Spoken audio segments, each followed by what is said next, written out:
Today, we're honored to be joined by two important guests, and I hope Phoebe will be with us very soon to talk about a bill that's before the Wisconsin legislature.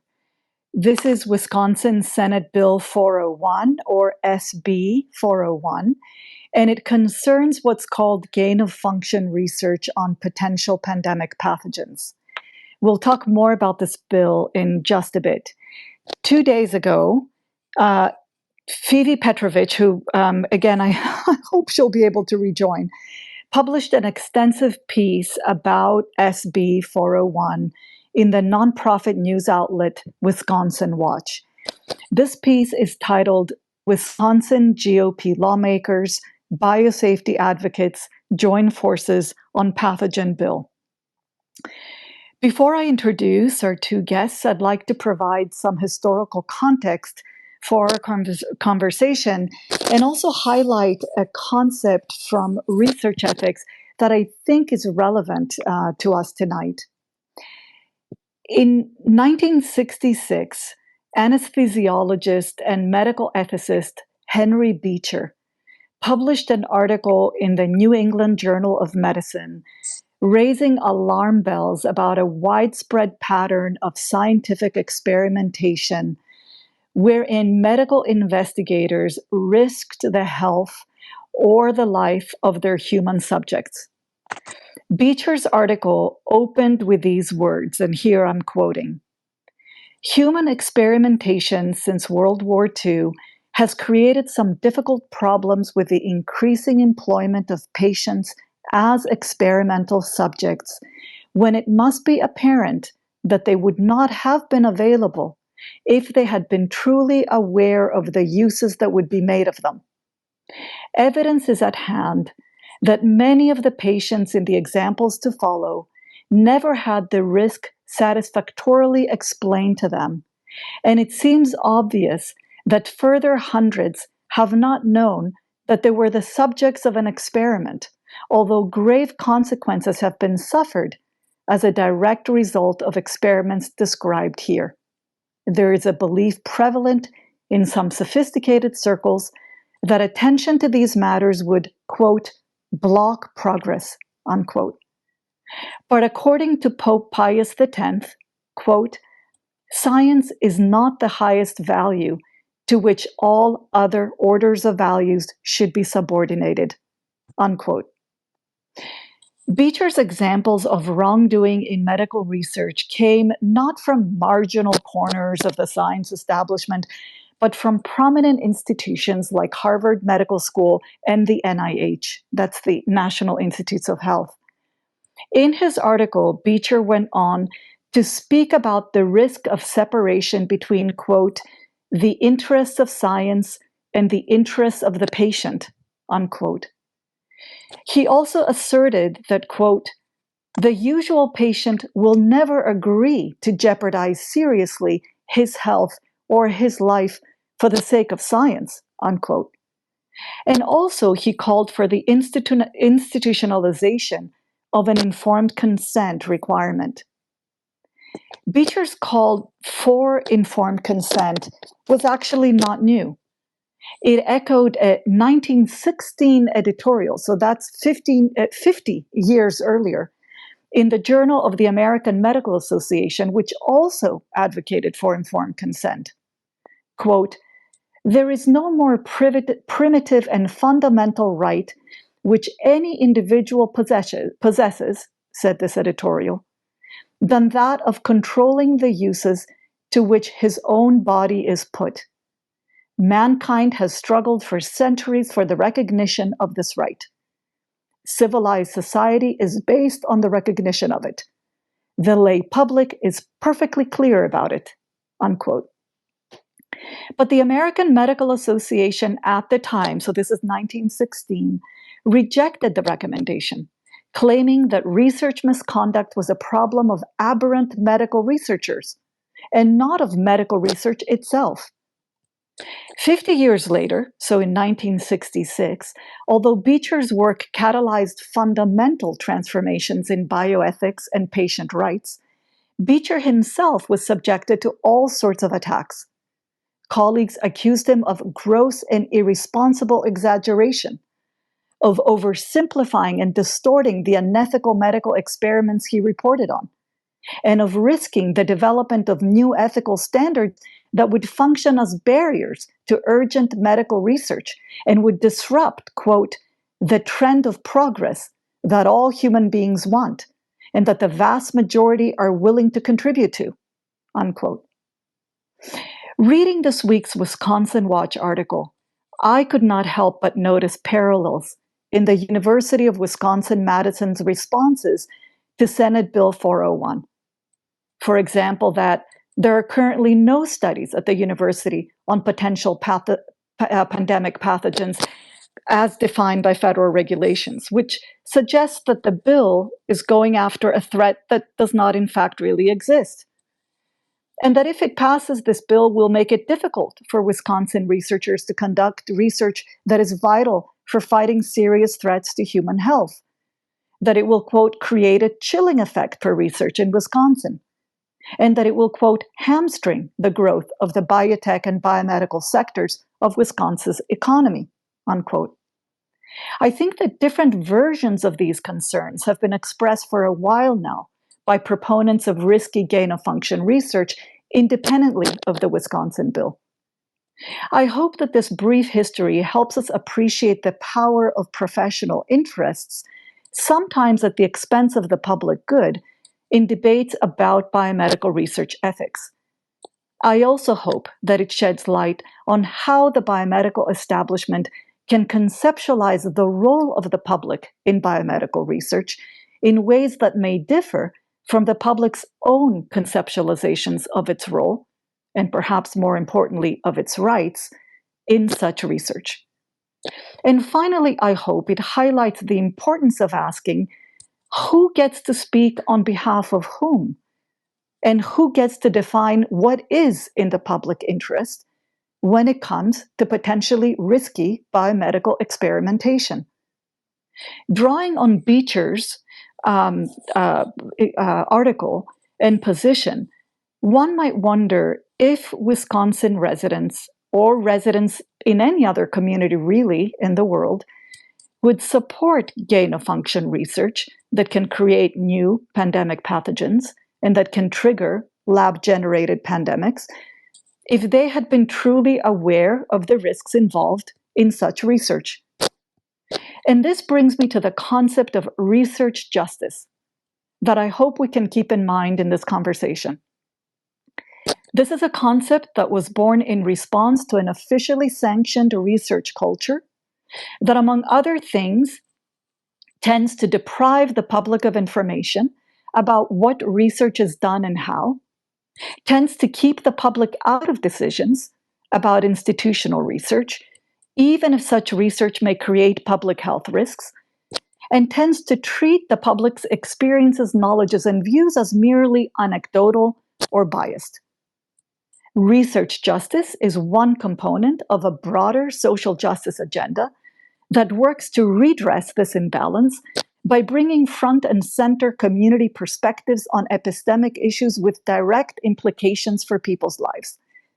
In short, the concept of research justice asks us to ask one basic question: who enjoys the benefits of research and who shoulders its burdens?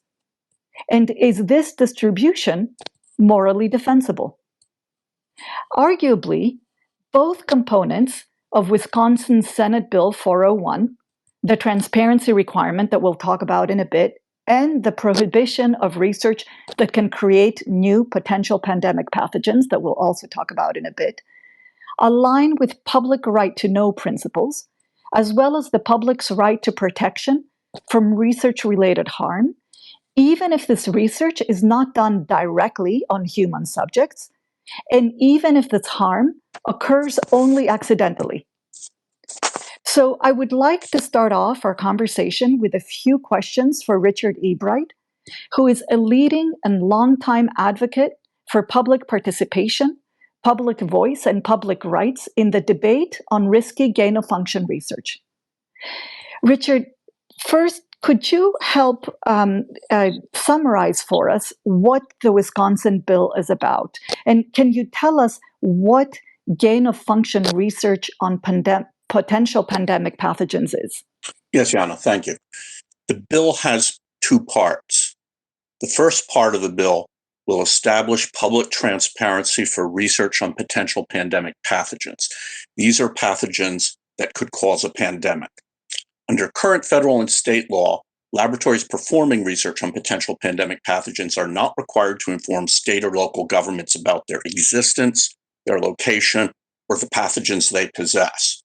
The first part of the bill will require such laboratories to inform the Wisconsin Department of Health Services of their location, of the pathogens they possess, and of the potential public health impact if one escapes.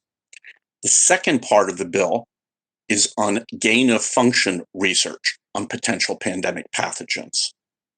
Gain-of-function research on potential pandemic pathogens is defined as research that increases the transmissibility or the virulence of a potential pandemic pathogen, and thus makes that pathogen more likely to cause a devastating pandemic. The second part of the bill prohibits this category of research in Wisconsin. Thank you. Now, could you help us? I know, and Phoebe's article did mention this, that the University of Wisconsin-Madison submitted a letter on August 14th to the Wisconsin State Legislature, and in this letter, the university made several points objecting to the proposed bill, and I'll just mention them briefly and would really appreciate your thoughts on these objections. First, that the biological research at the university that's taking place, quote, contributes to the development of treatments and vaccines to protect humans, plants, and animals from diseases that pose risk to public health and the food supply, unquote. Second, that, quote, the proposed legislation would also hamstring the growth of the biotech and biomedical sectors of Wisconsin's economy, unquote. Third, that the proposed legislation, quote, would also limit the ability of public health authorities to prepare and respond to threats, unquote. Fourth, that the legislation, quote, would also introduce significant delays and uncertainty, even for research that is not prohibited, unquote. And lastly, that, quote, this research is highly regulated at the federal level. So can you speak to these objections? Yes, Yanna. Each one of these objections is categorically false. Each one of these objections is untruthful. I'll take them one by one. The first one was that gain-of-function research on potential pandemic pathogens contributes to the development of treatments and vaccines. This is false. Gain-of-function research on potential pandemic pathogens is a very small part of the biomedical research enterprise. It represents much less than 1% of virology and much less than 1/100th of 1% of the biomedical research enterprise. It plays no role in the development of treatments for disease, and it plays no role in the development of vaccines to prevent disease. It also plays no role in preventing pandemics or responding to pandemics.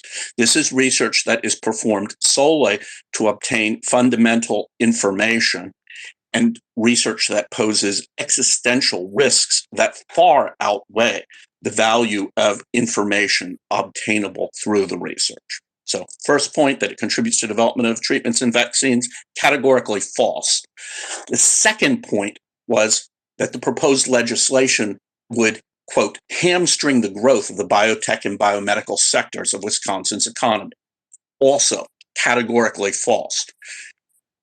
Gain-of-function research on potential pandemic pathogens plays no role in any biotech or biomedical corporation in the state of Wisconsin or in any of the other 49 states in the United States.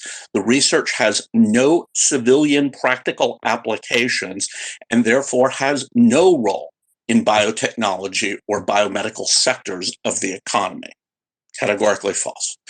The third point was the claim that the bill would limit the ability of public health authorities to prepare and respond to threats. Again, categorically false. Indeed, this one is the opposite of factual. You'll recall that the first part of the bill will establish public transparency for research on potential pandemic pathogens by requiring laboratories to inform the state of their location and of the pathogens they possess. This is information that state and local governments need to prepare for outbreaks. First responders, in particular, need to know where laboratories with potential pandemic pathogens are located and what pathogens they possess. Without this information, first responders cannot train for and cannot equip for and cannot prepare for emergencies involving laboratory incidents. And first responders risk being infected when responding to laboratory emergencies. State and local healthcare providers also need this information. They need this information to diagnose and prevent the spread of laboratory-acquired infections. Having this information, having this knowledge could make the difference between containing a laboratory-acquired infection and having an uncontrolled disease outbreak. So the claim from the university is false and, in fact, points to the opposite of the legislation. A fourth claim was that the bill would introduce significant research that is not prohibited. That is categorically false. The bill prohibits only this very narrow sector of biomedical research involving gain-of-function research on potential pandemic pathogens. It has no or uncertainty on any other category of research. Only research on potential pandemic pathogens, which is a small part of Wisconsin research, even is required to file notice of the location of the laboratory and the pathogens it possesses. That notice requires only minutes to prepare and to file. It cannot even conceivably result in a significant delay or uncertainty. The claim is categorically false. And finally, the university claims that the research is highly regulated at the federal level. This also is categorically false. First, in terms of the locations of laboratories, there is nothing in the Federal Code of Regulations or of guidelines, and there is nothing in the state regulations and guidelines that requires a laboratory setting up to perform research on, for example, SARS-CoV-2, the pathogen responsible for the COVID-19 pandemic, or the MERS coronavirus, a pathogen that is believed capable of causing a pandemic, or of the monkeypox virus, which recently caused a global outbreak and emergency. There is nothing to prevent a laboratory from opening and performing research on any one of these without informing anyone at the federal level, the state level, or the local level. To claim that there are regulations that require notification is simply false.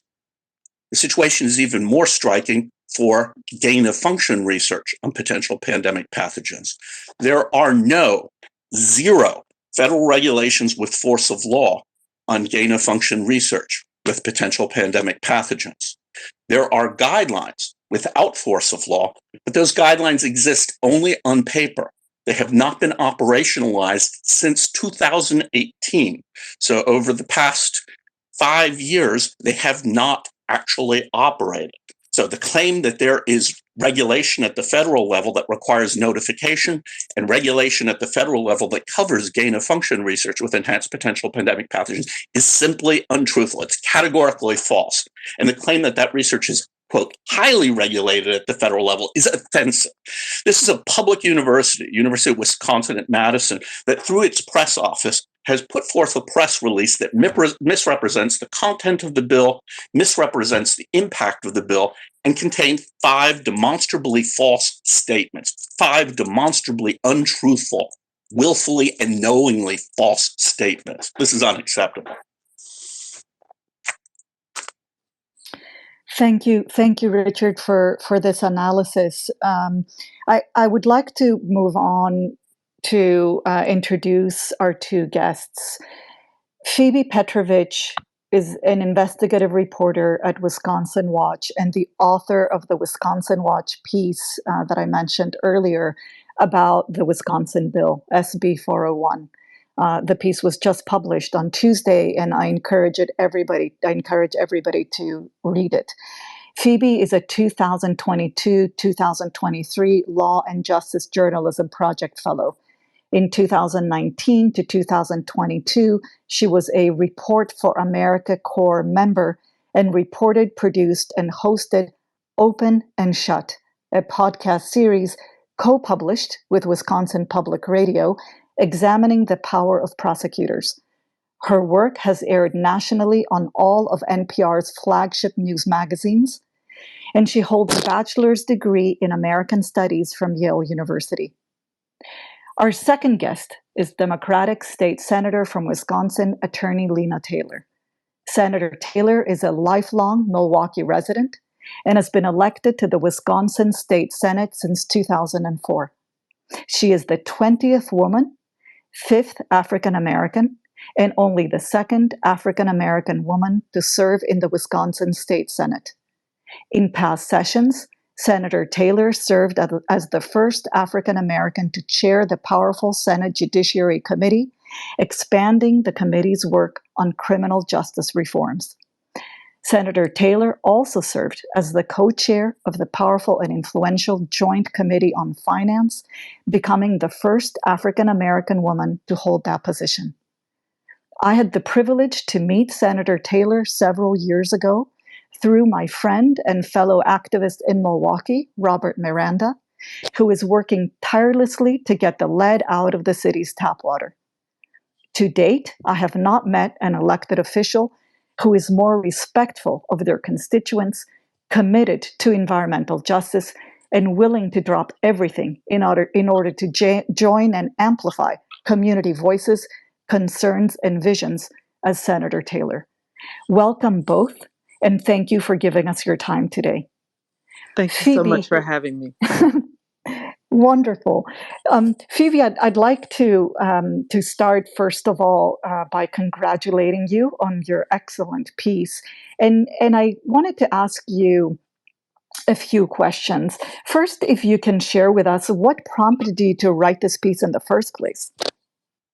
Yeah, thank you all so much for having me. I will say I as a person and as a journalist have been very interested in the COVID-19 pandemic and how our government and the people around us have responded to the threat that it continues to pose. So that, sort of a personal interest that I brought to the piece. But as a reporter on the State House team, we see a lot of bills come through the legislature. And as an investigative outlet or explanatory outlet, we don't do daily coverage. And so we don't cover every bill that comes across our desks. But we look for ones that have something really interesting to say, or a twist, or an unlikely coalition.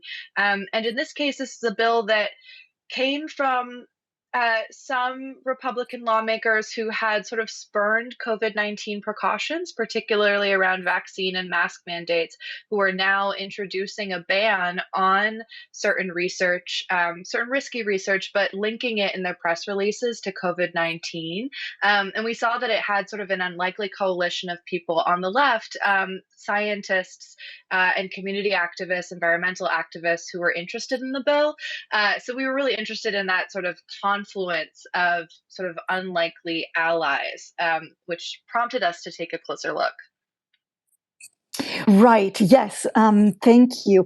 Now, is there anything aside from the unlikely alliances that you saw? Is there anything in your investigation, in addition to that may have surprised you? I think the most interesting thing as a resident of Wisconsin and as a resident of Madison was that some of the most controversial and high profile gain of function research of concern on potential pandemic pathogens happens in Madison, happens in my own backyard, as part of the university. And, when I started looking into this and realized this is a really long-standing debate that well-respected scientists have been having for years at the international level, realizing that some of the research that sort of kicked off this debate or spurred it forward in the 2010s happened in Madison was super interesting to me. And I don't think many people know about it. I think the other thing that was interesting to me is that, in learning more, that there isn't sort of a central registry where we can go and see, XYZ research is being done on XYZ pathogen in our area. So, there was that sort of lack of transparency that was compelling as well.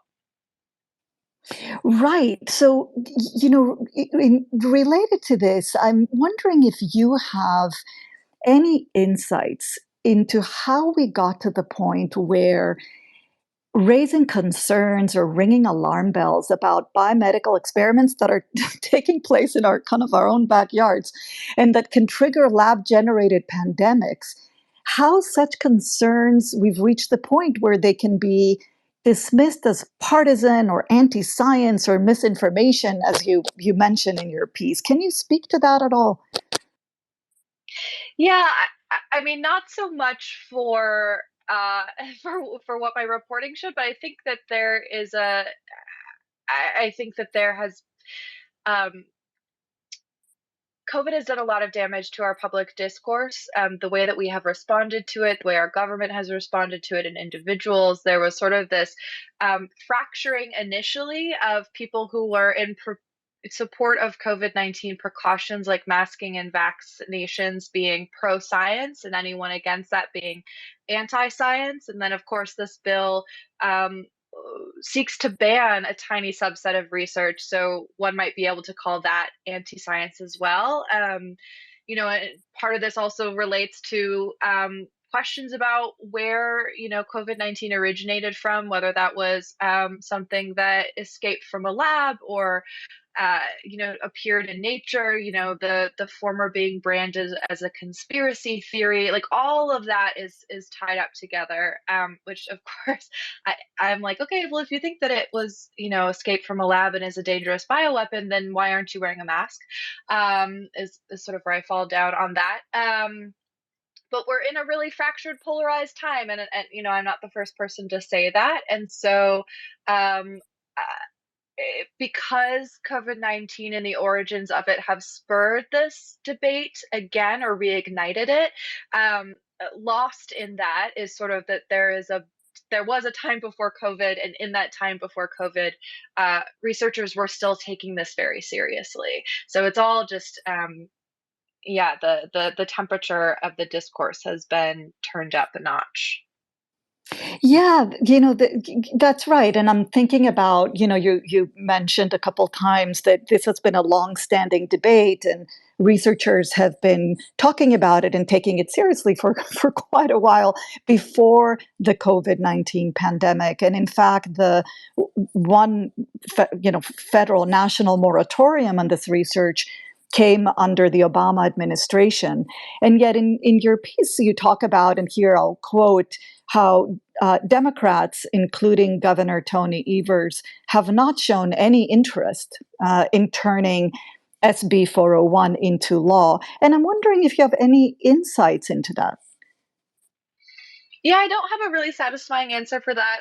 I reached out to the governor's office, and they did not get back to me on this issue. I can just say that when you look at the lawmakers who have signed on to co-sponsor the bill, they are all at this point Republicans. And as I said before, it's sort of surprising in that many of them have either authored bills or expressed disinterest with vaccination requirements or mask mandates in the past. So I just haven't seen any Democrats really touching it, although Senator Lena Taylor is here with us, so maybe she could disabuse me of that notion later. Well, thank you. Thank you very much.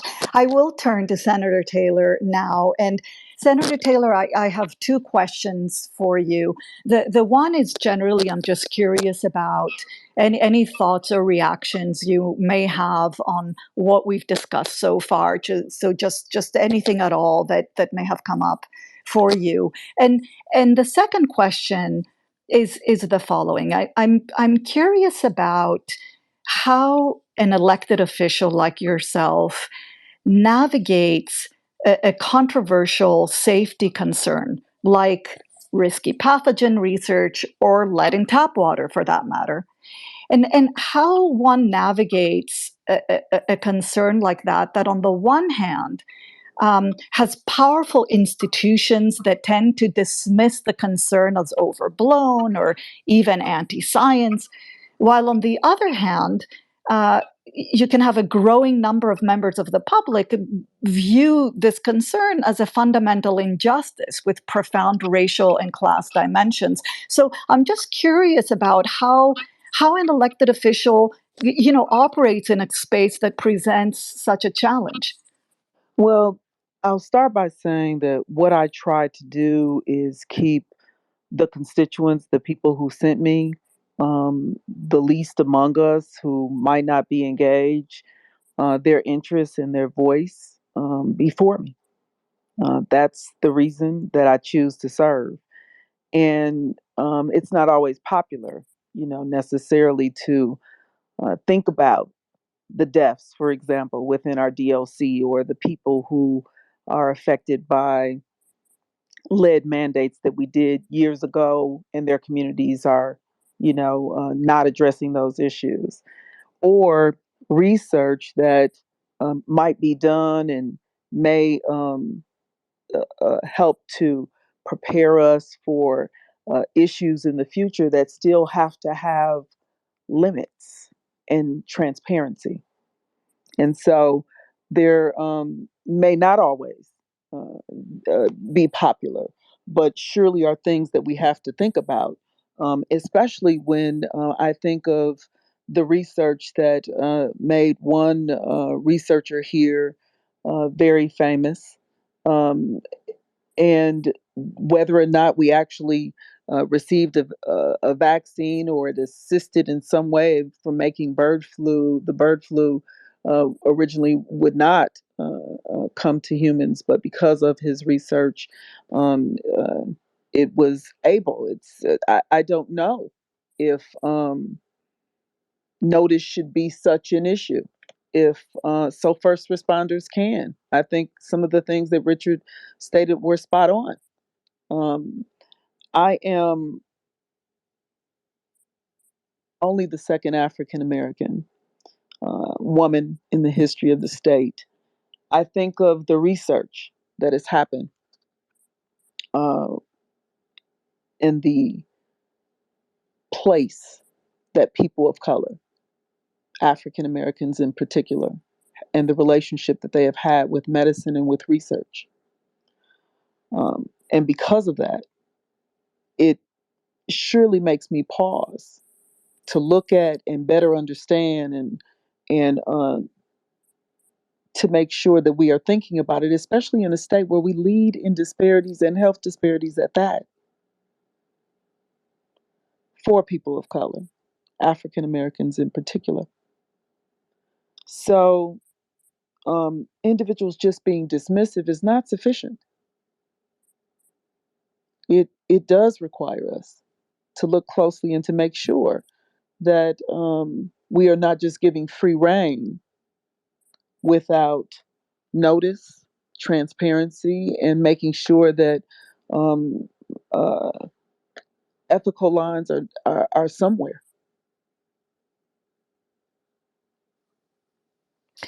Thank you so much.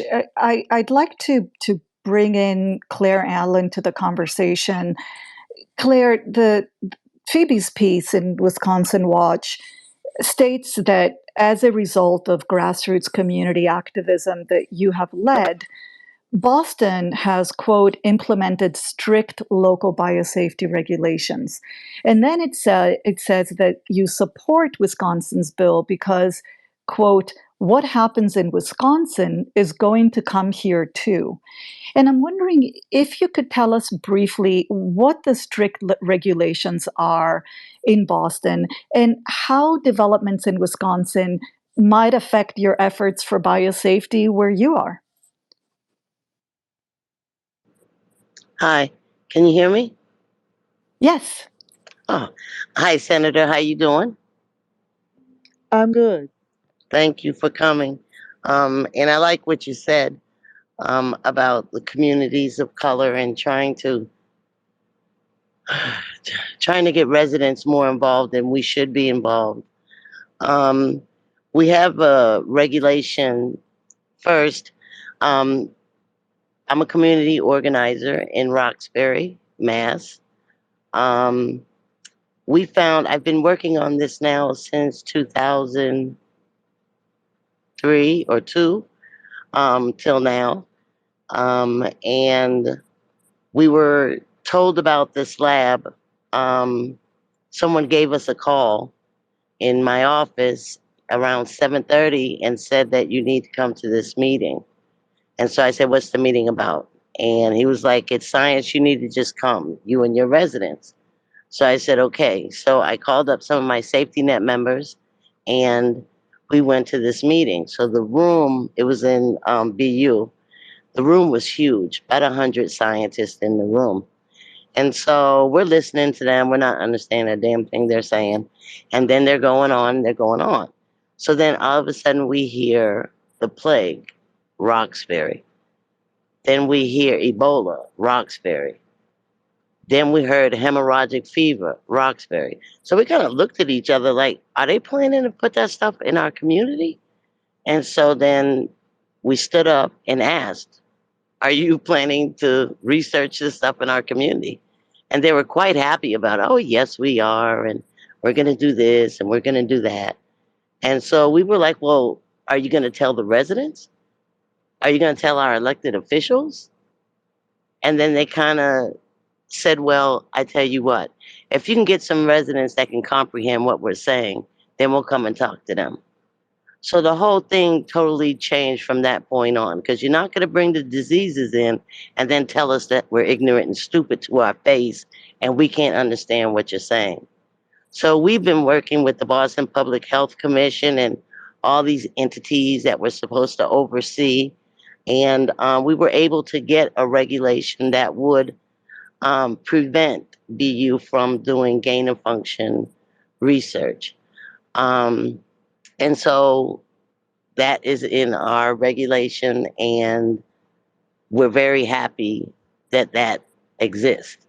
But it's just, it's amazing how when something's put in your community and you're already faced with a whole bunch of death anyway, you got asthma rates 8 times, hospitalization rates, you have trash transfer stations. I mean, 8 out of 9 trash transfer stations are in our community. And the one that's out is gorgeous. You know what I mean? Everything's all sectored out and everything. But ours is like a huge warehouse where they just throw trash in. So we're faced with a lot of stuff anyway. I mean, kids are dying of asthma. That's a curable disease. You shouldn't be dying from it. So that tells Cancer. you a little bit about our community. Um, so when we found out about it, we just started, you know, trying to understand it and getting scientists that agreed to work with us, like Ebright. Um, he was able to work with us through the whole thing and have us understand um, exactly what they were saying. And we ended up taking BU to court. And it was amazing. It was NIH and CDC and all these people we took to court. And we wanted to do, an environmental impact report. And so they had to do a risk assessment. And they refused for 2 years to do a risk assessment because they said they had no accidents. Now, we had done research and there's accidents all over the place in labs. So, I mean, people are human. So our lawyers made them go through the risk assessment process. And it took them quite a while to do it, but they had to do it. So I think the regulation is a great thing. I commend you on, standing up and fighting for us. It means a lot. And it says a lot about you as a senator. And I just, that's what we did. To answer your question, I'm sorry. To answer your question, we had a regulation that would not the lab could not perform gain of function research. Does that answer? Yeah, Claire, it answers it beautifully. And I wanted to just, to follow up and see what you're thinking about the Wisconsin bill. Like, do you imagine whether the Wisconsin bill passes or doesn't pass? Do you think that might have ramifications for Boston, for BU, for the work that you guys are doing on the ground, or for other parts of the country? What are your thoughts on that? I mean, it may have ramifications, but this is personal. It's different when you don't have these things in your community, but every morning you have to wake up to this damn thing and you have to wonder what they're doing inside because it's like a fort, but it's right next to, our Orchard Park school, which is an elementary school, the projects Orchard Park. And then, I mean, it's such a tight area, like the prison is across the street and the food bank it's across the street from there. Um, I mean, it was just unjust. They wouldn't even look at alternative sites. Instead of a densely populated black area, how about let's put it somewhere else? Not that it's not in my backyard, because that statement, I don't even understand that statement. Not in my backyard. I mean, did China say that? I mean, that stuff came all the way over here. So there's no such thing as my backyard. My backyard is your damn backyard when it comes to a release. We all getting it. So they need to stop that NIMBY stuff because it's not a NIMBY issue. It's an everybody issue. And it's a death issue. They're mixing stuff. I have no clue what they're mixing in there. You mix two things together, what the hell do you get? They don't know. We don't know. But it's worse than when they started. And if it's released, then what? I mean, there's an aerosol lab in the needle. So they can make it aerosolized so that it can be in the air. So, I mean, it's just too much. And now they want to put more and more and more in Boston. Like, what the hell? You're already feared of this thing. And it's not fear like, oh my God, fear. Like, fear is not a bad thing. And I don't know when it became a bad thing, but fear is not a bad thing. But your fear is what drives you. Fear is what makes you understand. Fear is what makes you go out and go for it so you don't have to worry about it. So I don't know what this thing is about fear. It's okay to be afraid. But you also have to learn about all these things, and to fight it. And unfortunately, it's money, So, I mean, is it a bunch of black people or do we put more in? Or do we make it as deadly as possible? We're the one at risk. Johnny could leave the lab and get on the T and not realize he pricked himself. It happens. Happens at the CDC. It happens. So why are we so ooey? Because we're afraid. So we need tight regulations, legislation. We need it. Because somebody has to make these people accountable. Because if something happens, where the hell do we go? What do we do?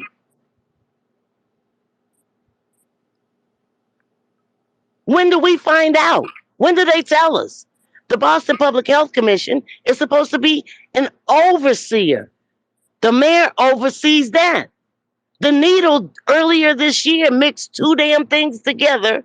The Omicron and something else, the COVID Omicron and the original COVID. They mix it together.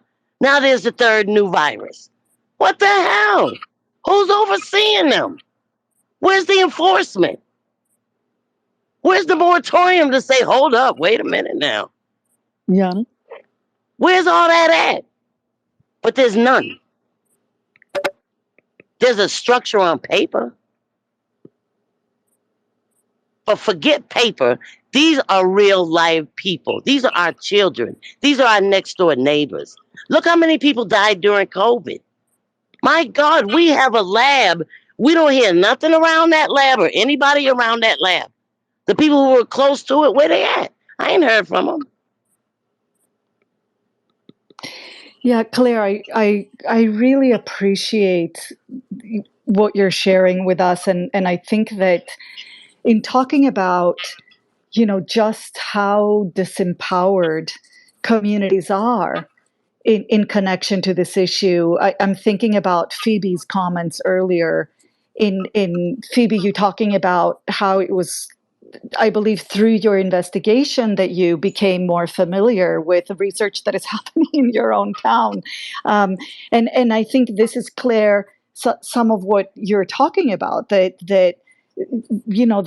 there are communities all across this country and the world that are not aware of this high risk research and the risks that they might be facing. And I'm wondering, Senator Taylor, I've noticed that you're off mute, and I'm wondering if you wanted to weigh in or say something in response to Claire. Yes, I did. I wanted to first make clear that really the person who gets credit for handling this piece of legislation and authoring it, as it has been stated, is a gentleman, a colleague of mine, Senator Jacques, um, Andre Jacques. And it was Senator Jacques who actually spoke with researchers and really moved this legislation. What it did was catch my eye because of the basically research and history that, in Wisconsin that happened connected with the bird flu, the influenza, and the professor who did research and from that, I don't know that I do not understand why we want to promote,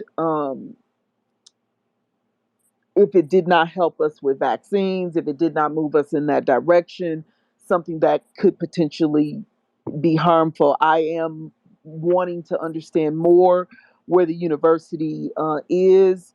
I think these are conversations that we have to have because we are in a new place. We are in a Right, new place, and this new place that we're at requires me to think about, the Henrietta Lacks of the world, the Tuskegee efforts of the world. I have to right, begin to, be real in this time that we are in also. And right, so, although I am not an author of the legislation, I am deeply engaged, to have a better understanding, because I don't see why notice would not be important. I don't understand anyone that would be against that. And if one says that the second step of what the legislation does, which is to stop engineering of research of pathogens to make it even more dangerous or transmittable in another kind of way. So, like, for example, with the bird flu, it was only between, the animals, and they made it where it could be transmitted yep, I know what you're to saying. humans. And Yep, so my position is, if there has to be more discussion to discuss what needs to be tweaked, let's do that. But how can we not agree on notice? right, I don't pretend that, when a piece of legislation comes out, that it means that it has to be that way. I really hope that the university will address the conversation, the things in particular that Richard spoke to, and that I'm going to ask Ledge Council to, really go item for item of what they said, and to, determine. Because in right, the end, we are talking about whether or not our Department of Health for our state should be able to have notice. I need to understand why that's a problem. And and and although I am not the author, and I think Senator Jacques would be a great guest also to have, I don't understand why that would be an issue. And after seeing what happened. In particular, I can't pronounce the professor's name. Professor, is it Yoshirora? I'm horrible. Yoshihiro, and his last name is Kawaka, and he did Mm-hmm. the work in Wisconsin. So, with that research that he did, it's made him tremendously famous, and he is brilliant, and I get Mm-hmm. that. But I don't understand how we cannot balance the need for notice, especially when we know um, there have been times that ethically in health that people have crossed lines, and Right. we are in a new place. And so I appreciate Senator Jacques' work. It has paused me to become engaged and to ask the questions. And as this makes its way through the process or not, I hope at the very least it will cause individuals to be informed about what is going on, and candidly in their communities in particular. I think I think this is a necessary conversation, and I think we're blessed to have journalists who are engaged enough Very much so. to, yes, to at least bring it to the forefront, because Yes. they could write about many things. I think we're very blessed in that way too. Yes. And I want to say that, I appreciate greatly what the authors have done. And I'm not trying to demise or, but I also want to say that your role that you're playing right now is very, very important, because we haven't had someone, um, a senator come and say, well, what is this about? I need to learn about this. What's up? What's happening? What are y'all doing? You know what I mean? And that is so important for us. So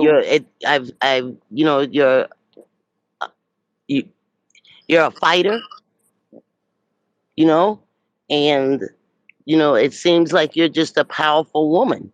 And so it I just so appreciate you. Thank you so oh no, much. I have to tell I'm you not that. trying to stroke you, but I'm No, I just know you're saying, you not, know but what I I'm saying? appreciate you. I appreciate you. I want you to know that the environmental issues, Hell yeah. Mm-hmm. yes, that exist in our community. You spoke about asthma, but I want to also speak to, we have such a higher rate of cancer that has Yes. existed in our community.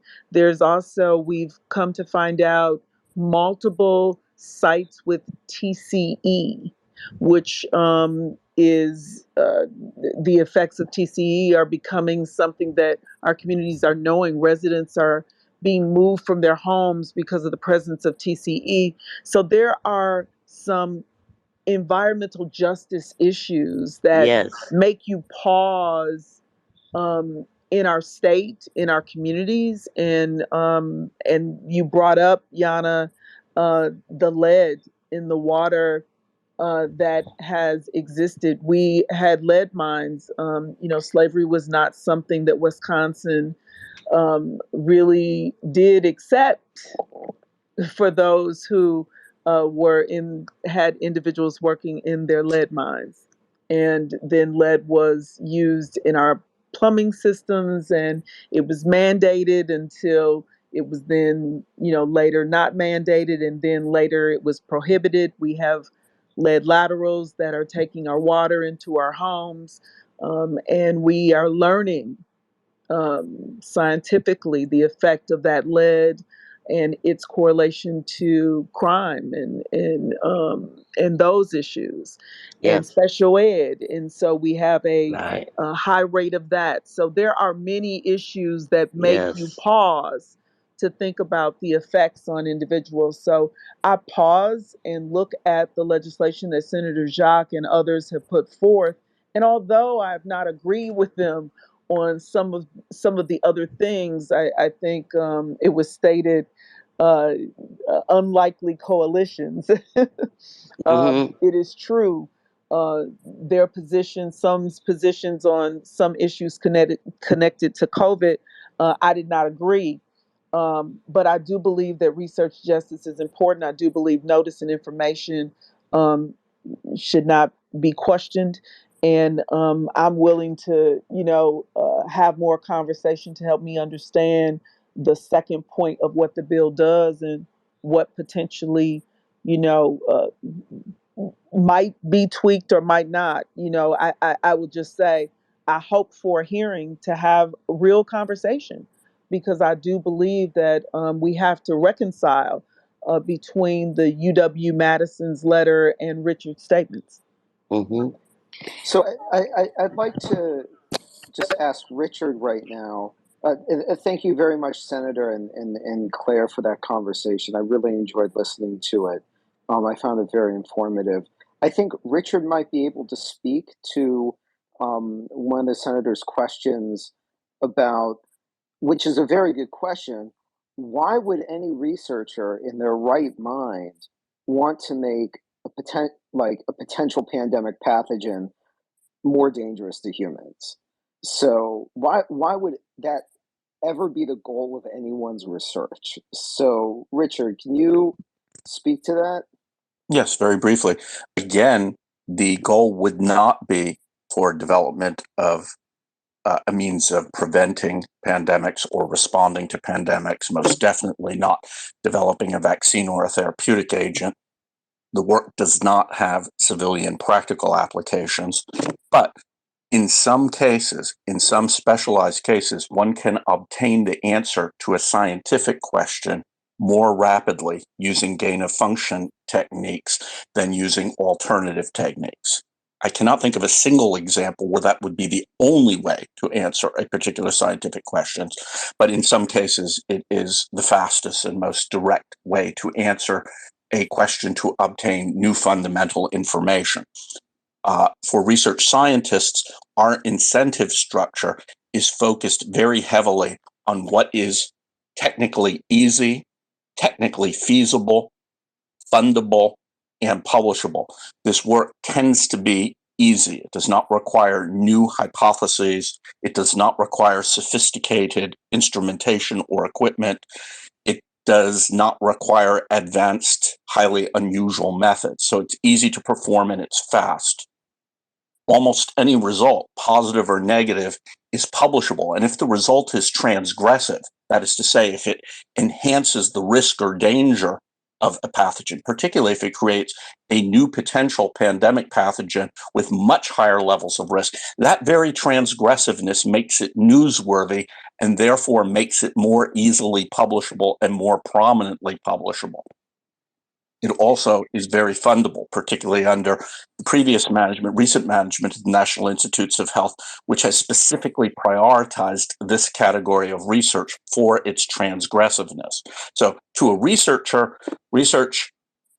approach that will answer a question easily and quickly and can be published prominently and will bring in extra funding, that's an attractive project. That's where the incentive structure lies. But if one looks beyond one's personal career interests and considers the risks that this work poses to the community and to the global public, one would never choose this way. The person with an ethical compass would never choose to perform this research. Richard, can you elaborate on the specific research that was done by Yoshihiro Kawaoka's lab at the University of Wisconsin that, that he's famous for? Thank you. Okay, so Dr. Kawaoka's research covers a range of different potential pandemic pathogens. He's best known for his work on pandemic influenza viruses, such as the 1918 pandemic influenza virus, and high pathogenicity avian influenza viruses, such as the H5N1 influenza virus. But he also performs research on Ebola virus, coronaviruses, a range of different potential pandemic pathogens.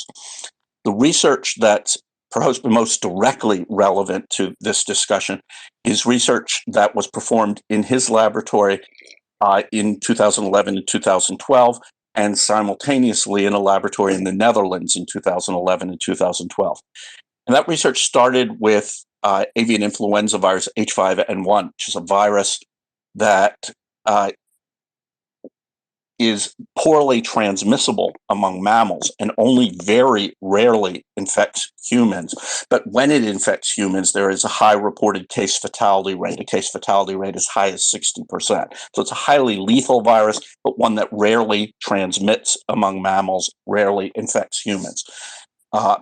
Two researchers, two laboratories, the Kawaoka Laboratory at University of Wisconsin-Madison and the Fouché Laboratory at Erasmus University in Rotterdam in the Netherlands, both sought to engineer avian influenza virus H5N1 to be able to transmit efficiently among mammals. Simply to ask the question, could one do that? Would it be possible to modify the virus so that it could transmit rapidly through a respiratory droplet route, that is to say, aerosol exhalation route among mammals? And if so, how much would one need to change the virus genome to make that transition? And both groups, the Wisconsin group and the Netherlands group, both engineered H5N1 viruses so that they could efficiently transmit among mammals by a respiratory droplet route. This creates a class of viruses that one presumes have high transmissibility in mammals, potentially in humans, and that one presumes have high lethality in mammals, potentially in humans. And these are generally regarded to have been the most dangerous viruses, the highest risk research that has been performed to this date in any location on the planet, even higher risk than the research in Wuhan that may have led to the current pandemic. So that's research that makes the University of Wisconsin-Madison noteworthy in this context, and makes it especially important that this category of research be overseen and regulated in Wisconsin, because Wisconsin is a focal point for this research. So, Richard, so what happened as a consequence of that research? Did Kawaoka and Fouché, did they suffer any negative consequences to their On the careers contrary, for doing the research? No, on the contrary, the opposite. So the research was published prominently with a series of papers published in the most prestigious and visible scientific journals. The research was rewarded with large multi-million-dollar grants from the NIH to extend the research and construct additional viruses of the same type, but with higher level of risk. That work has resulted in prominent publications. Both researchers became prominent and visible. The researcher in the Netherlands, who was a junior researcher when this work began, has become an established scientist on the basis of this work. Dr. Kawaoka, who was an established scientist before, has become a much more visible established scientist based on this work.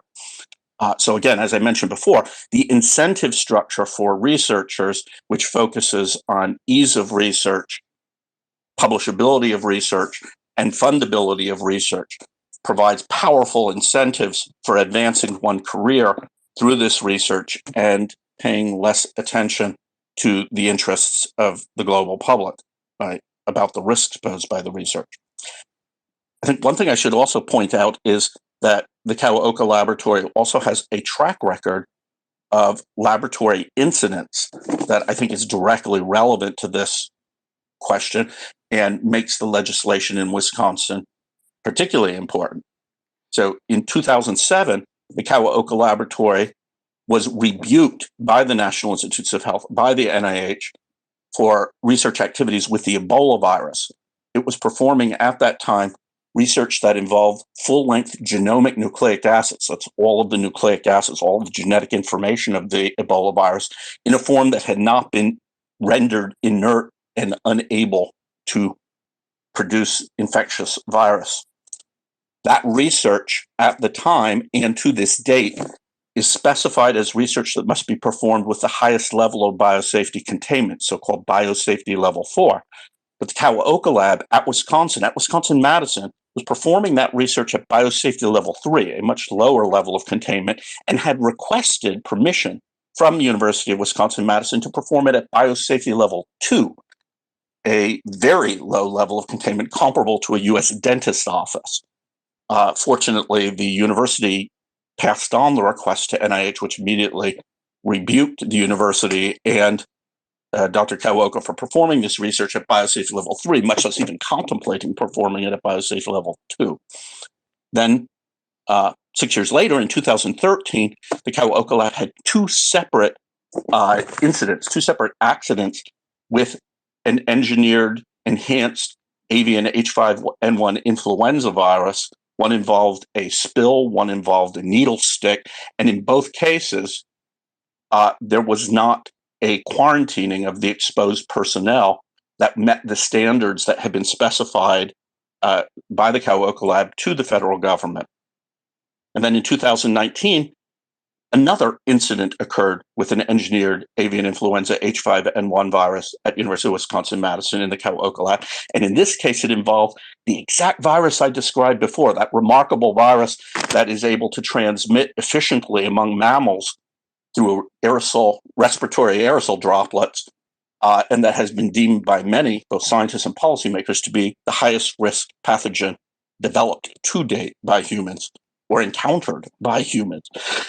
And there was an incident in 2019 of a potential exposure of a researcher. And again, the Kawaoka lab failed to impose the quarantine requirements that it had announced to the federal government that it would use in the event of exposure. It also failed to notify in a timely fashion, failed to notify within the required notification interval the federal government, the state government, and local government. And so this is a laboratory that performs research of the very highest level of risk, research that has a truly existential level of risk, and that has a track record that does not indicate a strong attentiveness to that risk and to the public interest. And Richard, is there, so just to be clear, these famous experiments happened in 2011. Is there reason to be concerned about the experiments currently being performed in the Kawaoka lab?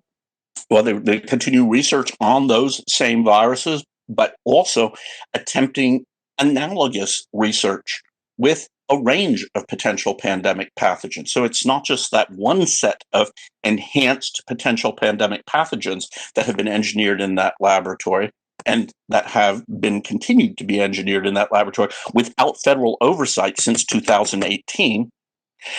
It's a range of enhanced potential pandemic pathogens being prepared without federal oversight since 2018. 2018 is the date at which the policies that exist currently on paper at the federal level stopped being operationalized in practice. So there are certain biosafety procedures, like there are certain like quarantining requirements if a identified biosafety accident occurs, but And they're not required. No, Justin, they're not requirements, but laboratories are required. Laboratories working with a subset of agents, and that subset of agents does include avian influenza virus and other highly pathogenic avian influenza viruses.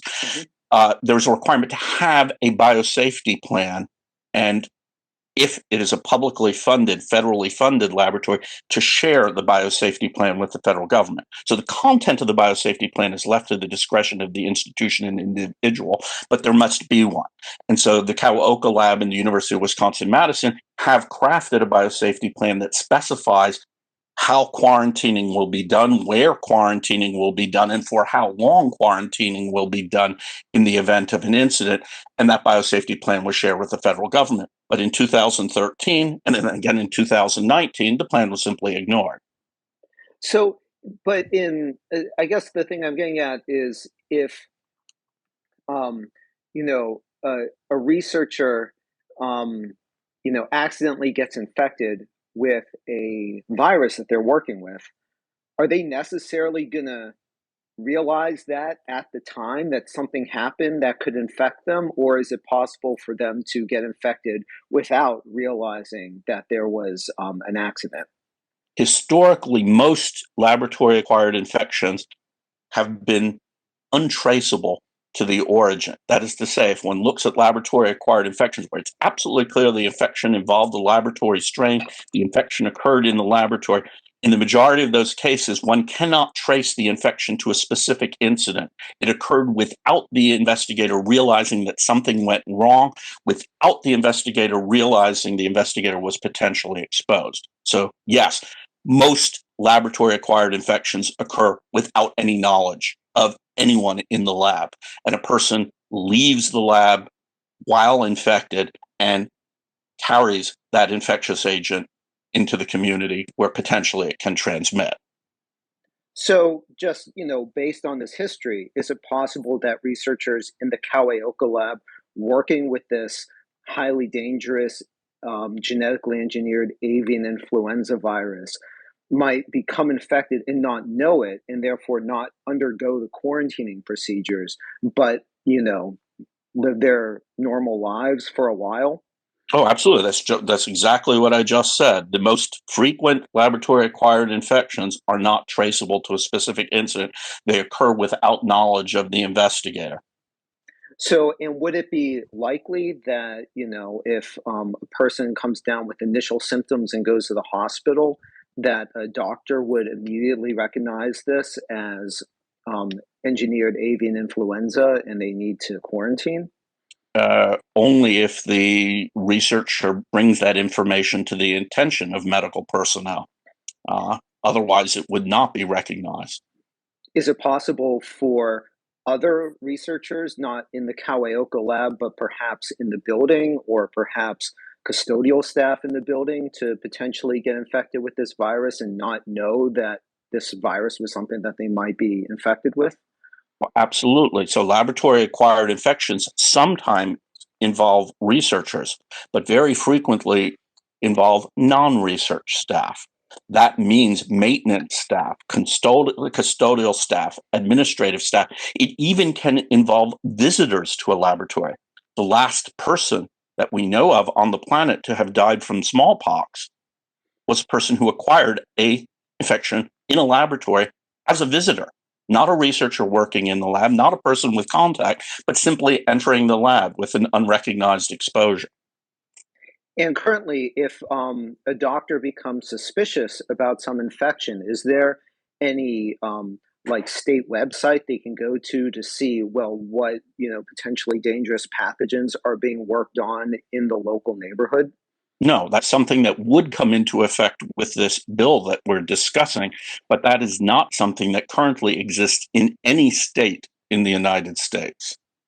And if there was some sort of medical emergency or fire in the laboratory and first responders needed to respond to it, would they, is there a clear source of information where they would be able to figure out, well, what pathogens are in that laboratory, or what pathogens might people they are treating, what pathogens they might have been exposed to? Again, that's something that this bill would enable for Wisconsin, but it's something that does not exist in Wisconsin and does not currently exist in any state in the United States. So that with certain pathogens, with a select subset of pathogens that are called select agents, this is a subset of several pathogens that are deemed to have high potential for use as weapons in bioterrorism or biowarfare. For these select agents, there's a requirement to notify the federal government that one possesses those, uses those, or transfers those. But that very rule forbids the federal government from sharing that information with any state government and forbids the federal government from sharing that information with any local government. So there is, even for the case, for this very small subset of activities with pathogens where the federal government has information, that information does not flow to states and local governments. That is why a bill like this, and I would very much like to see a bill like this in 50 states, why a bill like this is needed. So, Richard, I'd like to follow up on this. It sounds from what you're saying that if there is an escape of a potential pandemic pathogen from a lab, that it can be really difficult to trace that escape back to the lab.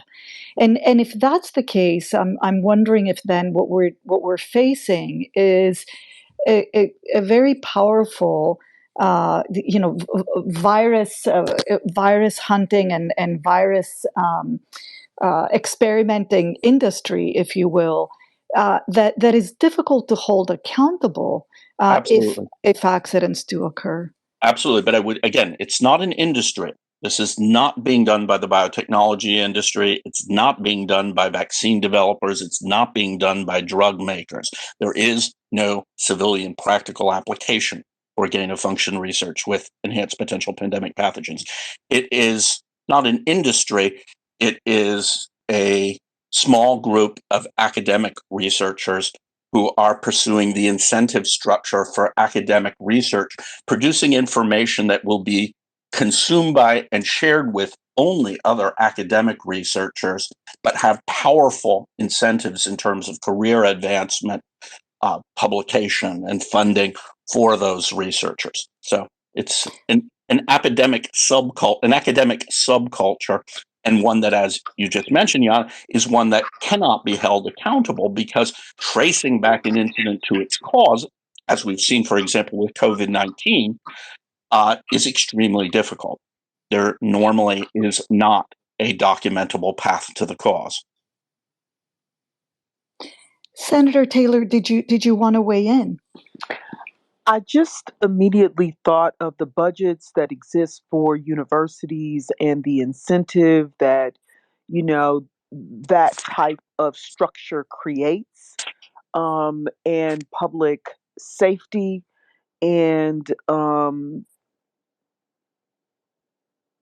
just the possibility of creating things that are more transmissible, um, for financial incentive. I believe our discussions that I hope will fully be um, uh, explored during a public hearing if the bill is granted such, which I hope that it will. Yes, certainly, and I'd like to go back to this idea of powerful incentives, and really combined from what it sounds like with also powerful protections uh, against, of course, transparency and accountability, which is what really underscores the importance of this bill in Wisconsin, I am really struck by, and I'd like to bring Nina into this conversation. Nina, I was struck by your quote in Phoebe's piece, where you said, you have been working really to fight and protect your community from labs that are working on gain of function research on potential pandemic pathogens. And you say in the article, it's not that we're anti-science. It's not that we are anti-research. We're about pro-transparency and pro-information and pro-public safety. And I was wondering, why did you feel the need to clarify that you, and by extension, probably the rest of us working with you, that you're not anti-science or anti-research? Can you say more about that? Absolutely. And I want to just take this opportunity to thank everybody for your powerful statements. I think what it represents here is that, polarizing does not work. And that's part of what I was talking to when I spoke with Phoebe, is that there have been so many efforts to polarize us, to divide us. And really, the issue is about public safety. It's about transparency. It's about engaging. And this presents an opportunity for that. And I believe that, working together, we can solve some of these problems here and address what are the issues that led to the pandemic in the first place.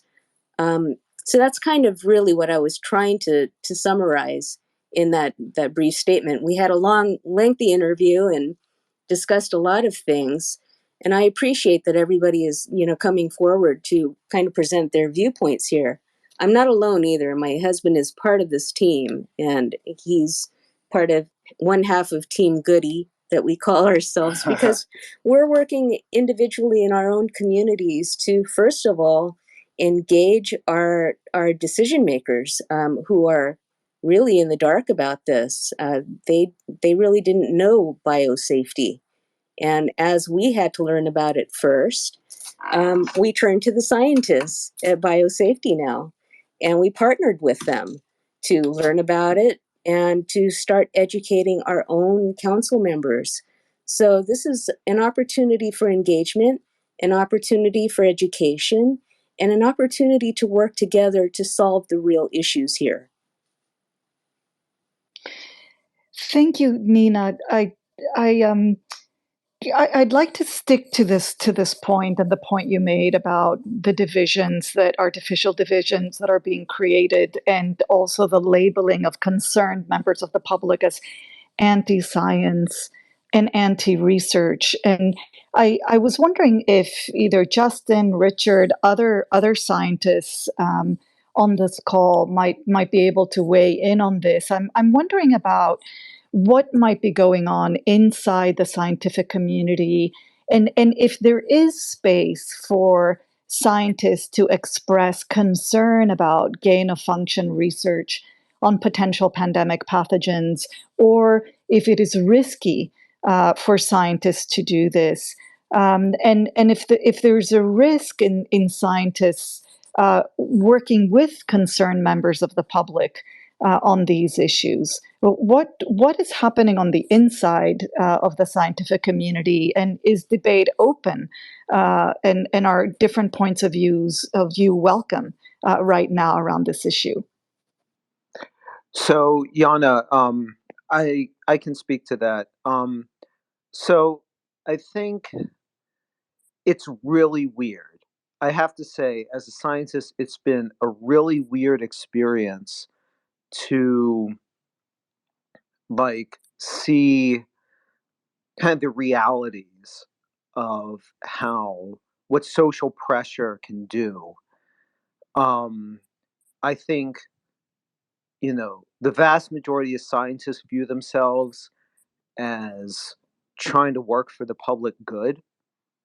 But what I've seen in the discussion of whether certain types of pathogen research should be regulated has really astonished me. I've seen there seems to be a real sense of entitlement among pathogen researchers that they should be able to do what they want as long as they do it at the right biosafety levels. There is a surprising amount of contempt and condescension, not just to the public, but even to other scientists who express concern about the research that they're doing. They often say, "Oh, well, you don't know enough. You're not an expert in the field. You're not a domain expert. So you just don't understand." And I've been exposed to, I've worked in a variety of fields. I work in molecular biology now, but I worked in string theory as a graduate student. I've seen a variety of fields. I've never seen scientists act with such condescension towards other people who, other scientists who want to, under, critique their research. And the condescension to the general public, I think, is just it shouldn't be tolerated. I mean,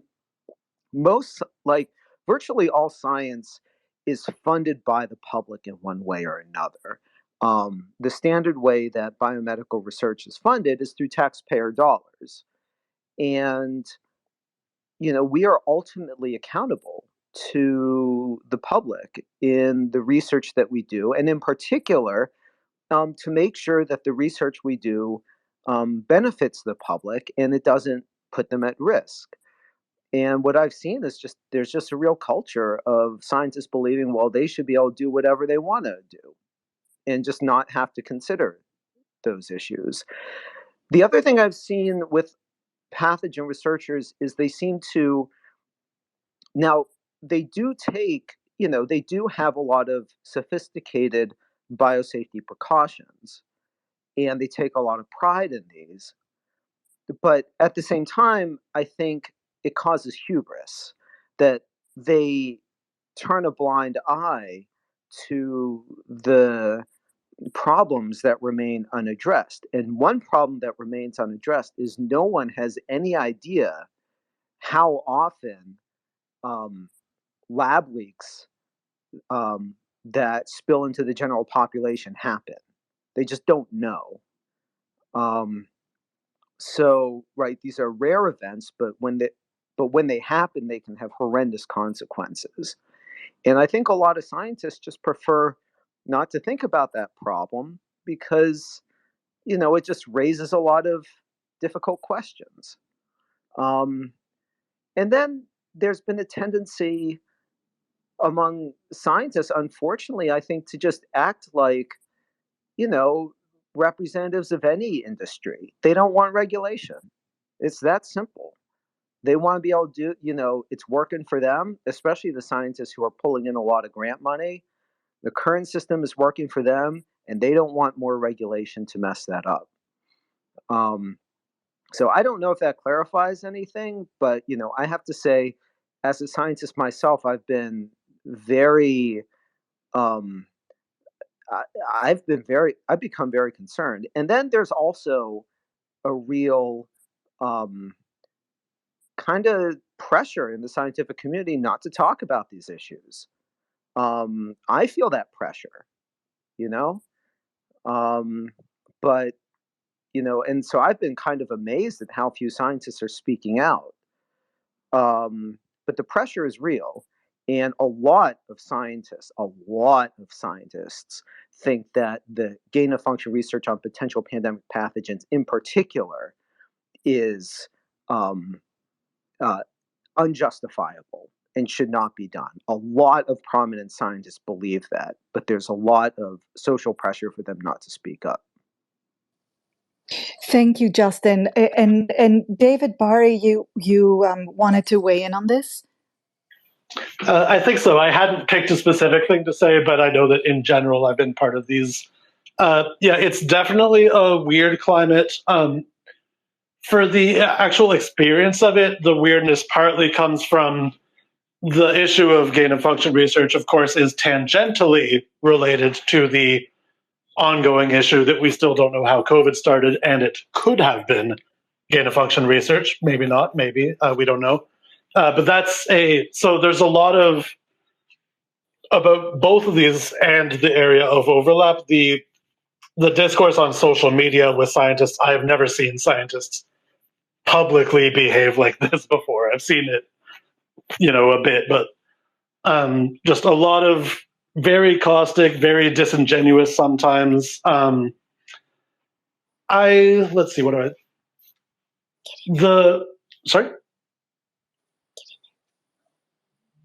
sorry, did someone just say something? Sorry. No, we're with you. Okay, never. I think someone was talking to someone off mic, maybe. What do I say? Some of the arguments that I see defending gain of function research are very disingenuous, the kind you would not expect to hear from a scientist. So to go way back to something Richard mentioned at first, of how gain of function research of concern, that's making pathogens more dangerous, does not play any role in vaccine development. That was correct. It does not play any role so far. Could it ever? Maybe, but it has not so far. Some scientists will try to claim or imply that it has, but they do this by making a very basic conflation between. So there's gain of function research of concern when you're making a pathogen more dangerous, which we all understand what that means.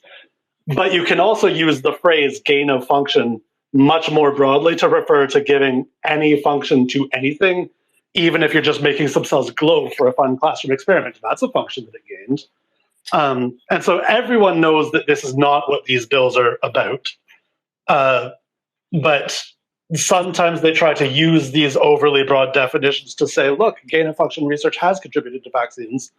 For instance, I believe it's the Johnson & Johnson vaccine is a adenovirus vector that has been, first of all, it has been made so it's not able to replicate, so it's not dangerous, but then has been given the SARS-CoV-2 spike protein so that it can be a vaccine against SARS-CoV-2. That is a gain of a function, the function just being that it has the spike, but that is not at all what this kind of research we're talking about is. It's not taking any pathogen and making it more dangerous. We all know that. They know that. They know that there is no debate whatsoever about that kind of research. The debate is entirely about making pathogens more dangerous. And yet there was an editorial written by like 156 virologists, cross-published in 3 journals, which I've never seen anyone do that before. That was bizarre. I've never seen a paper cross-published in 3 journals before. Trying to say, look, gain-of-function research has even made vaccines. And that was a ridiculous claim because they knew that we know that they know that we know that everyone knows that's not what anybody's talking about. So like it felt like it didn't feel like arguing about science with scientists. It felt like arguing with internet trolls about, some political thing. Yeah, it's a very bizarre climate.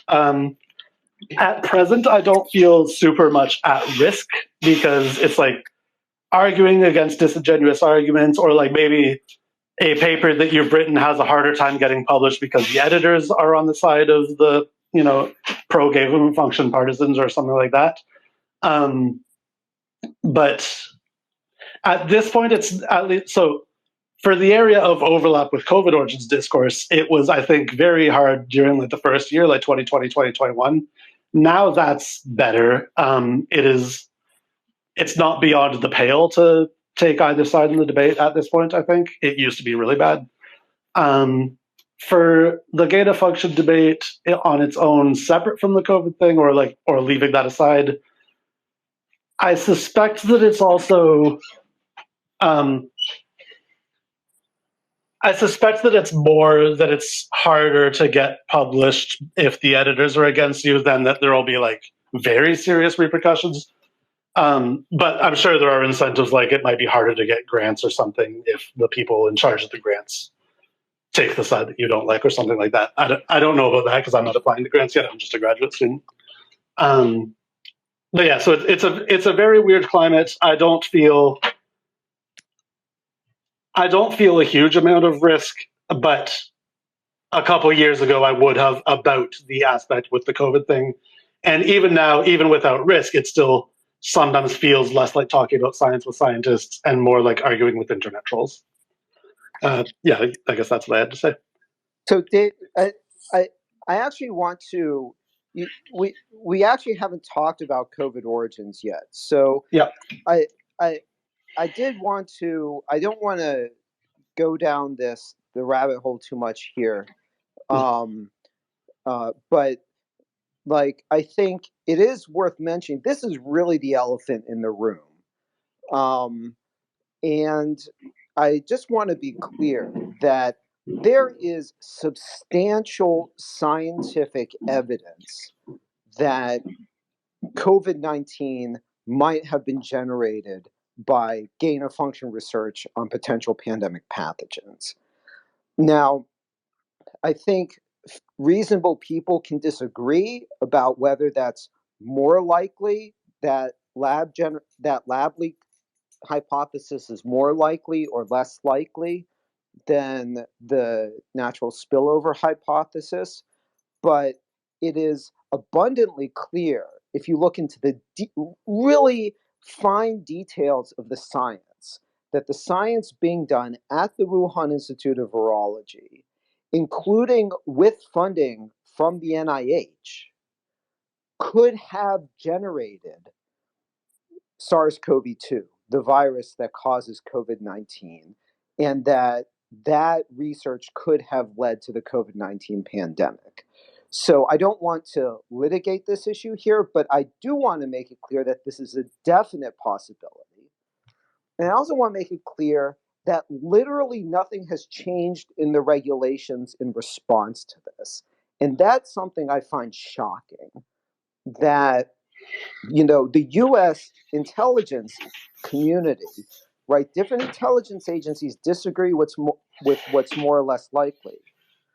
But it's widely agreed now that exactly this class of research could have led to the COVID-19 pandemic. And there have been no new regulations.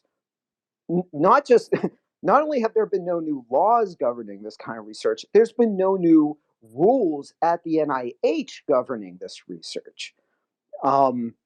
So I think it Hey, speaks Justin. to, yeah, Justin, can you hear me? I just want to chime in on this key point because it speaks to something Klare brought up earlier. I want to go back to that. What she said about she got them to say they wouldn't do gain of function at the needle, the Boston University yeah, BSL-4, but they did. And then they yeah. denied that they did it. So can we go back to that for a second? Because this is on the heels of a potential lab generated pandemic. And now they're, as Klare was saying, they're making not only making a more dangerous version of that, but then denying that that was against the ban on gain of function that Klare had got them to agree upon, or Was that the one where they took two different bad functions and put them together in a way that was worse than either had been before, but technically they tried to argue that both of well, them were existing functions? Richard could chime in on this because there was no technicality whatsoever. I mean, it was a clear violation of the policy, and it doesn't. So it just shows that even with these, you say you can't do it, it's still done. So the experiment in question involved constructing novel chimeras or hybrids of SARS-CoV-2 related coronaviruses. The researchers took the spike gene of an Omicron variant virus and combined it with the rest of the genetic information of an original early 2020 Wuhan virus, obtaining a virus that had the immune escape properties, the ability to escape immunity from vaccination or prior infection of Omicron viruses, coupled to the higher lethality of the original Wuhan virus. So And it was worse than both worlds. So by any definition, this is research that was gain of function and enhancement of a potential pandemic pathogen. The NIH itself, on reviewing the research, stated that this was enhanced potential pandemic pathogens research that should have been reported to NIH and should have undergone a risk-benefit assessment. It had not. So Klare and I have discussed this research because the Boston City regulations expressly prohibit this category of research. Nevertheless, the research occurred. So yes, it is the case, as Justin said, that despite the fact that we're in a context where there is a general agreement that the current pandemic could have been a product of gain of function research, that we have not had a commensurate response at the federal level, at the state level, in any state other than Florida, or at the local level to try to ensure that regulations are put in place. Oversight is heightened, and the policies that exist in paper are operationalized in practice. Has anything happened with, I know there was new recommendations by the NSABB, if that's the right acronym. Has anything happened with that yet? So the NSABB stands for the National Science Advisory Board for Biosecurity. And this is an organization that is administered by the NIH that periodically reviews U.S. policies. And the NSABB unanimously approved a series of recommendations that do not change. They do not change in any material respect the current policies for oversight of enhanced potential pandemic pathogens research, but they clarify definitions by providing additional clarifying information and by providing additional clarifying examples. The unanimously approved NSABB recommendation now sits at the White House, where it has been undergoing review. And recently, the White House Office of Science and Technology Policy has requested, through a public request for information in the Federal Register, it has requested public comment of whether these recommendations are sound or not. So Biosafety Now, the organization that's sponsoring this X Space tonight, has submitted public comments, and those public comments strongly support the recommendations of the NSABB. But again, it's important to emphasize that those clarifications are important. The clarifications are important because they rule out alternative interpretations that clearly were inconsistent with the letter and the spirit of the original policies, but which nevertheless have been pushed by opponents of the original policies. So the NSABB recommendations are clarifications. They're not really a step towards enhanced oversight. They're a step towards operationalizing the oversight that was put in place in 2017 and stopped functioning in 2018, in large part because federal officials and researchers and institutions deliberately misconstrued interpretations in the published policies, pretending that they did not understand what a potential pandemic pathogen was, that they did not understand what gain of function research was, that they did not understand what transmissibility, virulence, or viral growth were, and pretending they did not understand what the term reasonably anticipated means. And so the NSABB recommendations will clarify all of those points and be helpful, but it will only bring us back to where we were in 2017. It still doesn't represent a concrete and substantive step beyond that. So, Richard, hold on, Justin. yeah. Can I link this to something? This is critical, I think, for what Senator Taylor was just talking about before, which is the language of the bill is something that we, needs to be polished, I guess I would say. And I think what Richard and with this incident with Omicron with Klare, what you'll see is a sort of a obfuscation or a pretending that words mean things they don't mean. In some ways, it's not really a fair fight, which is why we do have this kind of diverse coalition of people coming from all around, and why us as scientists, we really need members of the public to work with us so that we can sort of stand shoulder to shoulder and call out some of these, I don't know what the tactics that are just, they're misleading, because when scientists are standing up and saying things, members of the public typically believe that they are being truthful or they're not trying to deceive you. But we're saying that, in fact, that they are, and it needs to be called out. And it's something that, Klare's been trying to do this for decades. And even still, just a year and a half ago, this happened, and they once again denied it. So it's going to really take a lot of people to get the real change in this area. So that I think is why Klare had said that it is, you have a lot of power in this space, because I'm talking specifically to Senator Taylor, because of it has so far been more of a Republican issue, but as we've talked about here, it's really should be a completely bipartisan one. So, I want to bring up this point. So, some scientists have argued and might argue, well, this shouldn't be done through legislation, that scientists should meet together and, discuss these, appropriate biosafety regulations among themselves, and that those should be implemented. It should not be left to legislators. So, Richard, what's your response to that? Well, I would say that I and other scientists and science policy specialists and national security policy specialists have been meeting on this subject for 2 decades continuously. All of the issues that we're discussing have been issues on the table without modification for 2 decades. It is only when the public and policymakers join the issue that progress will be made.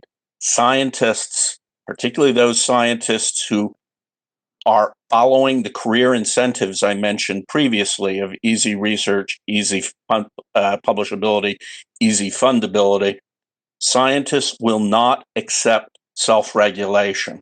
Or if they accept it, they will not perform and operationalize that self-regulation. The history of the past 2 decades is absolutely clear. In order to move forward, we need input from the public, pressure from the public. We need input and action by policymakers. And I think it makes sense for this to be happening in parallel at the federal level and in 50 states. There will not be progress relying on the individuals following career incentives to overlook their incentives and be attentive to the public interest. There will only be progress if the public pushes policymakers to follow and be attentive to the public interest. So, Richard, why perhaps some might argue that states should just let this leave this issue to the federal government. What's your take on that? If and when the federal government moves forward, the federal government will preempt the state actions. In the meantime, as the federal government continues not to move forward, and as the partisan impasse in Washington makes it extremely challenging to move forward on any issue, particularly issues that are down the list or perceived as being down the list of priority, it's crucially important for states to fill that gap. And it's most important for states where gain-of-function research is occurring. It's not occurring in 50 states. It's a very small part of biomedical research. But there are a few states where large amounts or significant gain-of-function research on potential pandemic pathogens is occurring. Wisconsin is one, North Carolina is another, New York is another, Texas is another. And if there were state action in each of those states, that state action would serve as a stopgap to help prevent a next laboratory-generated pandemic, even if the federal partisan impasse prevents action from occurring at the federal level. So that prompts a question, if anybody can answer. How is it that the public can understand and learn where these activities are being performed? It's really difficult for me, and I'm pretty well versed in research, to understand and locate gain-of-function research of concern, but it's really difficult to actually nail it down and find out locations.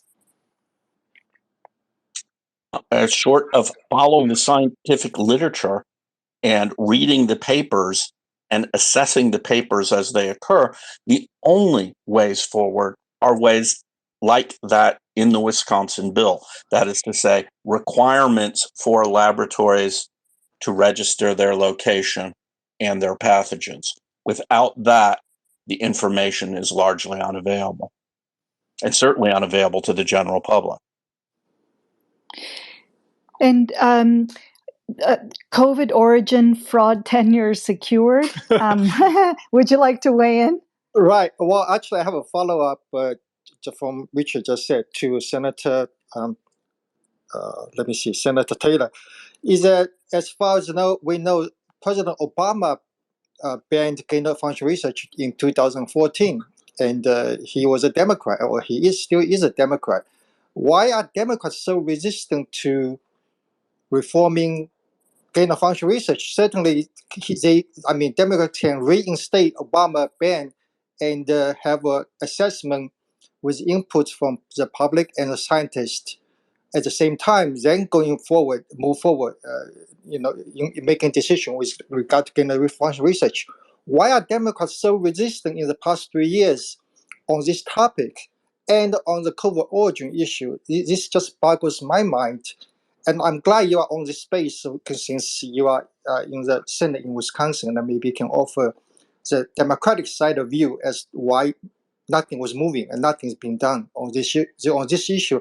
And as the lady from Boston has said, the COVID impacts mostly a lower income social class, and those mostly Blacks, Latinos, people of color.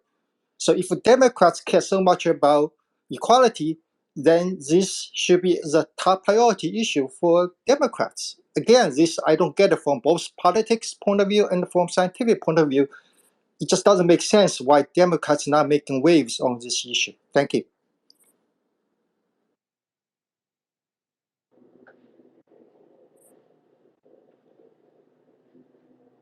If I may. Of course, Senator Taylor, please go ahead. Thank you. Although I cannot speak, of course, for all Democrats, I can speak to, I think, the divide that has existed in the nation and that you can see playing out in our Congress, even at a time where we need to be working together in order to deal with the financial state of our country, or for that matter, even the state of our democracy. That those issues have been challenged and divided issues, and that we do have clearly segments that are not there to figure out how to get to solutions and work together, but how far can we be divided? On this particular issue, I question to the point that it was brought up early. Um, I believe because sometimes of who an author may be, whether or not individuals may or may not fully look at a piece of legislation and what its intent might be. I think the other piece is when individuals are maybe not informed about an issue, that they don't feel comfortable diving in to learn, as you've heard individuals who in their communities from a grassroots perspective just began the process of asking questions to learn. You don't always have that same mindset, very candidly, among legislators, or for that matter, a will to go against the grain on an issue in regards to seek justice or what is right, whether it be from these issues we're talking today or to the issues of humanity and decency for individuals within our Department of Corrections, or dealing with our health disparities or our educational disparities. So, in the end, what I hope for, and someone said, how can we get to a different place? I think one of the things that I would say to individuals across the nation, because although Wisconsin and a few other states were mentioned as places where this work is being done, you all have a responsibility to contact the legislators in Wisconsin to say that you believe that giving this bill a hearing so that we can have the discussions in an environment that will allow for expert testimony to come forth so that it can be presented in a way to help for people to be able to digest, so that we can make sure that we are crafting what needs to be done for a new area for our nation and for researchers. And so without your voice, because I am a true believer that the people are the individuals who should be controlling, how government functions, and I believe that your voice matters. And so I think writing and asking for that to happen. I think asking for legislators, especially those of you who are in Wisconsin, asking legislators to review the bill and to consider taking a position for or against, I think becomes extremely important. And lastly, I think that we have to fact check.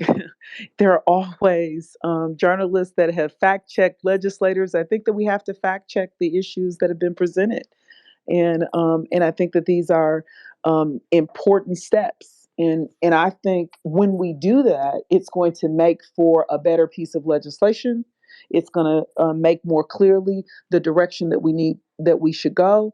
And I think in the end, if we don't, then we are doing injustice. All of us are. This is not just about Wisconsin. This is not just about the authors of the legislation. This really is about research that is global. Thank you so much, Senator Taylor, and I really appreciate, both, well, first of all, the time that you've spent with us tonight and your interest in this issue. If Biosafety Now can support you in your work on this issue, we would be more than happy to. And I also very much appreciate the homework you've given all of us to take action and see if we can, and especially those of us on this call and beyond who live in Wisconsin, to see if they can really request and encourage the legislature for a hearing. It's almost 10:30 East Coast time and 9:30 at night in Wisconsin. And before we close, I'd like to ask if there's anybody here on this Twitter space that is burning to speak. Please let me know. Sure. Mm-hmm. Yep. I'm ready. Yep, me too. All right. Okay. Can I go first, Claire? Is that cool? Go ahead, babe. All right. Thank you. So this is Stephen Goodale, the other half of Team Goody.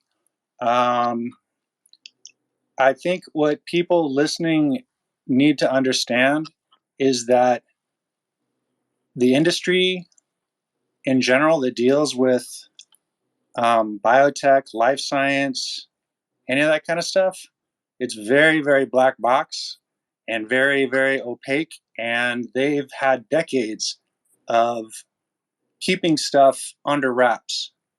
One of the things that really was startling to us was that even though they say there's all kinds of rules and regulations that they have to follow, for the most part, most of the labs don't. For the most part, it's just guidelines. But they're very good at trotting out these gigantic lists of rules and regulations to cities and to lawmakers and go, look at all our rules and regulations that we have. And the terrifying thing, sorry to say that, but the terrifying thing is that the people who are making the rules, they just accept it. They just go, oh, okay, yeah, you must know what you're doing. You've been doing it for a long time. So yeah, we don't know anything about this. We're gonna accept what you have to say. And we've seen that again and again and again. We've tried very, very hard to educate not only community members, but even like council members and supervisors, like trying to go by like city to city, from district to region. And it's the lack of knowledge about what happens in this is really scary. And I think that everybody should understand that. And I guess I shouldn't make a total blanket statement, but for the most part, the people that are allowing this stuff to go on have no idea what it's about. And it's up to you, it's up to us to let them know that you need to pay attention, that you need to educate yourself, and you need to take care of us. Not just accept what they're told by the industry shills and with their giant lists of, reasons and rationale why they should be able to do what they're doing. So one thing I like to say, we're talking about definitions. There's a definition that's come off the table, which I think is important for everyone to understand. And that definition is biohazard. For something to be worked on in one of these labs, in a BSL 1, 2, 3, or 4 lab, it is a biohazard, I believe. I guess I can be corrected by the scientists on this call. But a biohazard is literally a risk to human health or the environment arising from biological work, especially with microorganisms. But it could be a sample of the virus or toxin. It could even be a biohazard, could also be a substance harmful to other living beings. But understand, they are working with biohazards in our neighborhoods, in our cities, near our schools. They are around and they're doing it. That's all I had. Claire, you want to go? Sure. Senator, I heard the steps that need to be taken in order for us to all get together to discuss how important, what type of science is being used and that type of thing. But I don't know if you've ever heard of the life science clusters and fast track. They it is happening nationally. People are just getting laboratories with no oversight, like for real, no oversight. Like they don't even have to like dip and dive, but they get no oversight. They can come, you could come in, open up a lab if you want, do what you got to do, and then leave. And we're being flooded with these, and they're saying they're level twos, but now they are admitting they're level 3 and 4 labs that are coming in. Boston is a super cluster. So we really gonna have a whole bunch of these labs all over Massachusetts, not just in our community like we started, but like all over Massachusetts. And nationally, it is happening. We're almost done with ours, but in Nina's neighborhood, they're just now starting. In other places, Texas, they're just now starting. We don't have time. We have to fast track. So we need to figure out a way that we can all work together to at least slow this stuff down. We don't even have a preparedness plan. Don't you think that it would be kind of smart to do a preparedness plan, if there's such a thing, and implement it? But no, we want to put more labs in that could possibly kill us. This fast track life science thing is no joke. It's no joke. And it's happening nationally. So we don't have time. It's a ticking damn bomb. And we don't have time. So we have to figure out a way to fast track. And I'm hoping that you'll stay with Biosafety Now and help us with that. Because you're in the house. We're not. Teach us how to fast track. Tell us what to do. And you did do. You did tell us. But I'm just letting you know, this has been a process that's been going on since 2004. We just found out about it this year in March. Now they want to have a community meeting. But they've been planning the whole thing. They've changed our zoning. We can't even say anything. They've already made their mind up. Everything is passing. So now we're getting more of these laboratories, huge laboratories. As a nation, we don't have time. Residents don't have time. So I just want to make that clear. Thank you. Thank you, Klare, so much. And I appreciate both the urgency that you are bringing into this conversation as we're closing, and also how you're highlighting the power differential. There's such enormous imbalances of power here in who's able to conduct this research and who's vulnerable to pay the price for accidents that might occur. And with that, I would like to close our session for tonight and thank everybody for being here, for participating in this, for me, very informative conversation, and also for putting up with our enormous technical glitches. Thank you so much again, and the conversation is to be continued, and the work certainly is to be continued. Take care, everybody.